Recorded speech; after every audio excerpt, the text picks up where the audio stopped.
መሆን ማመን አቅቶኝ ይሄ በቃ አንዳንዴ ማመን የማትፈልጊው ነገር አለ አይደል? የምትወጂውን ሰው በተለይ ማመን የማትፈልጊው አይምሮሽ መስጠት የማትፈልጊው ነገር አለ። ያቺን ያየሽው ቆይ ታሪኩን እንደዛባ ወሰርጉን ልትሄዱ ስትሉ ነው ገና ወደ ገጠር ቤተሰቦች አንድ ሳምንት ሲቀረው አንድ ሳምንት ሰርጉ አንድ ሳምንት ሲቀረው ከዛ ወደ ሰርጉ ስንሄድ ትራንስፖርት ላይ ሆነን እሱ እንትን ላይ ተኝቼ ትራንስፖርቱ ላይ ሆነን ተኝቼ ስልክ ይደወልለታል። አልጠየቅሽውም? ያየሽውን ቴክስትም የሰማሽውን ቮይስ ዝም አልሽና ሰርጉን ሄዳችሁ መንገድ ላይ ተደወለ። እሱ ጋር ነው ስልክ ተደወለ። ሲደወል ሃኒ እኔ ክፍለ ሀገር ለስራ እየሄድኩኝ ስለሆነ ስመለስ እደውልሻለሁ 3 ቀን ነው የምቆየው የሚል ስልክ አወራ። እኔ እንቅልፍ እንዴት ብዬ ቀና ልበል? እዛው እንደተኛው ጸጥ ነው ያልኩት። ማለት ቀና ብዬም አላየሁም፣ ፈራሁኝ። አንደኛ ትራንስፖርት ውስጥ ነኝ፣ ምን ብዬ ልበል? ሁለተኛም ደንግጫለሁ፣ ሶስተኛ እወደዋለሁ። ገብቶሻል? እሱ እንቅልፍ የወሰደሽ መስሎት ነው አይደል እንደዛ ያወራው? እሱ እንቅልፍ የወሰደው መስሎታል። አዎ። ከዛ አልተናገርኩም። ትንሽ ቆየሁኝና ተነሳሁኝና ስልክ ስታወራ ነበራ ስለው ኧረ በጭራሽ አለኝ። ማርያምን በል ስለው ማርያምን አለኝ። እርግጠኛ ነህ? አዎ። አላወራሁም፣ ከሱ ከኔ ጎን ያለው ነው ያወራው አለኝ። ከዛ እሺ ምንም አላልኩትም፣ እሺ ብዬ ጸጥ አልኩ። ይሄን ነገር ክፍለ ሀገር ሂደን በቃ ደብሮኛል። የወንድሜን ሰርግ እውነት ለመናገር 3 ቀን ስቀመጥ እዛ አንድ ሳምንት ተቀምጠናል። 3 ቀን እንግዲህ ቅዳሜ ፕሮግራሙ ነው፣ ዋናው ድግስ የሚሰራበት ነው። ወጥ የሰራሁት ሙሉ እኔ ነኝ። የሰፈር ሰው ነው የሚሰራው፣ ግን ወጥ ሰራሁ። እሁድ በቄስ ነው ወንድሜ በቁርባን ነው ያገባው። ቤተክርስቲያን ሲሄዱ አልሄድኩ። እቃ ሳጥብ ነው ያዋልኩትኝ። በጣም ደብሮኛል።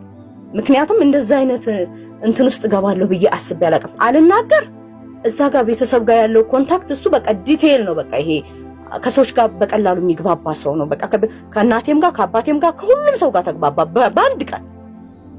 ከዛ አባቴ ግን ምን አለ፣ እኔ ይሄ ሰውዬ በጣም ፈጠነብኝ አልወደድኩትም ይላል አባቴ።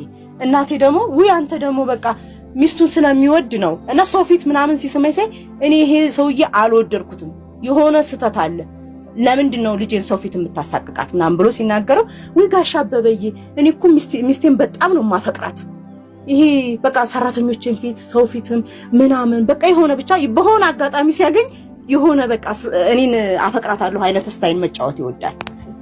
እና እኔም እሱ ነገር እንዳልናገራ ይዞኛል፣ ብዙ ነገሮችን እንዲችላ ይዞኛል። እና ከዛ ሲያወራ እንደዚሁ ስልክ ሲያወራ እህቴ ትሰማለች። ብቻ እንደዚህ ስራ ቦታ ሁኜ ነው ምናምን። ከዛ ወንድሜ ሙሽራው ይሰማል። ከዛ ምን አለኝ፣ ግን በትዳርሽ ደስተኛ ነሽ አለኝ ወንድሜ ሙሽራው ሲለኝ፣ አዎ ብዬ ዝም አልኩት። እናቴም ጠየቀችኝ እና ለከን ስልክ ሲያወራ የሆነ ሰው ሰምቶታል። እናቴም ስትጠይቀኝ፣ ልጄ ችግር አለ እንደ ሰሞኑን ጥሩ እንትን አላይብሽም ፊትሽ ላይ፣ ስለዚህ ምን ሆነሽ ነው ስትለኝ፣ ኧረ እናቴ ምንም ስራ ቦታ እዛ ቤት ኪራይ ጨምረውብኝ ምናምን ብቻ እንትን ፈለኩኝ። ቤት ልቀቂ ብለውኝ ምናምን አልኳት። እውነትም ቤትም ልቀቂ ብለውኝ ነበረ። የምሰራበትን ቤት ሊፈርስ ነው፣ ሌላ ቤት ልቀቂ ምናምን ብለውኝ ነበረ። እሱም አለ። ከዛ ወደ አዲስ አበባ መጣን። ያ ችግር እንደ ውስጥ ላይ እንዳለ ወደ አዲስ አበባ ተመለስኩኝ። ተመልሼ በ4 አዲስ አበባ ገብተን በ5 ሽምግልና ተቀመጥኩኝ። ማለት በቃ ማወቅ አለብኝ ብዬ ተስዬ ነው የመጣሁት። እዛ የአገሬ ታቦት ላይ ተስዬ ነው የመጣሁት። እውነት ለመናገር በቃ አሳድገኝ ከሆነ በቃ አቡነ ገብረ መንፈስ ቅዱስ ፍታልኝ፣ እኔ በቃ ከዚህ በላይ አቅም የለኝም ብዬ ተስዬ ነው የመጣሁት።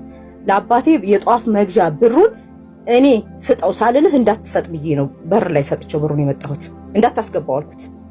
ከዛ መጣሁ በ5 ማታ ለ6 ከቀኑ 6 ሰዓት የተጀመረ ሽምግልና ጭቅጭቅ።